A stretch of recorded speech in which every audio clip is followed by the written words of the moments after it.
ഷാർജയിൽ മലയാളി യുവതിയെ ഫ്ളാറ്റിൽ മരിച്ച നിലയിൽ കണ്ടെത്തി. പുതിയ ജോലിയിൽ പ്രവേശിക്കാനിരിക്കെയാണ് മരണം. ചവറ തെക്കുഭാഗം കോയിവിള സ്വദേശിനി അതുല്യ ശേഖറാണ് മരിച്ചത്. 30 വയസ്സായിരുന്നു. ഷാർജ റോള പാർക്കിന് സമീപത്തെ ഫ്ളാറ്റിലാണ് മൃതദേഹം കണ്ടത്.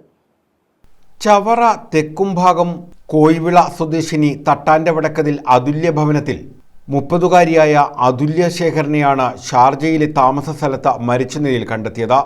ശനിയാഴ്ച പുലർച്ചെയാണ് ഷാർജ റോള പാർക്കിന് സമീപത്തെ ഫ്ളാറ്റിൽ മരിച്ച നിലയിൽ അതുല്യയെ കണ്ടെത്തിയത്. 1 വർഷമായി ഇവർ ഷാർജയിൽ താമസിക്കുകയായിരുന്നു. ശനിയാഴ്ച സഫാരി മാളിൽ പ്രവർത്തിക്കുന്ന ഒരു സ്ഥാപനത്തിൽ പുതുതായി ജോലിയിൽ പ്രവേശിക്കേണ്ടതായിരുന്നു.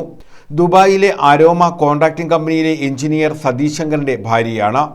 ദമ്പതിമാരുടെ ഏകമകൾ ആരാധിക നാട്ടിലെ സ്കൂളിലാണ് പഠിക്കുന്നത്. സതീഷും അതുല്യയും തമ്മിൽ വഴക്കിടാറുണ്ടെന്ന് ബന്ധുക്കൾ പറഞ്ഞു. സതീഷ് ശങ്കർ കൂട്ടുകാർക്കൊപ്പം അജ്മാനിൽ പോയി പുലർച്ചെ മടങ്ങിയെത്തിയപ്പോഴാണ് അതുല്യയെ മരിച്ച നിലയിൽ കണ്ടെത്തിയത്. രാജശേഖരൻ പിള്ള, തുളസിഭായ് പിള്ള ദമ്പതികളുടെ മകളാണ്. ഷാർജയിലെ ഫോറൻസിക് വിഭാഗത്തിലെ നടപടികൾക്ക് ശേഷമാകും മൃതദേഹം നാട്ടിലേക്ക് കൊണ്ടുവരിക. അതുല്യ ഗാർഹിക പീഡനം അനുഭവിച്ചതായി ബന്ധുക്കൾ പറഞ്ഞു. News bureau, Chavara.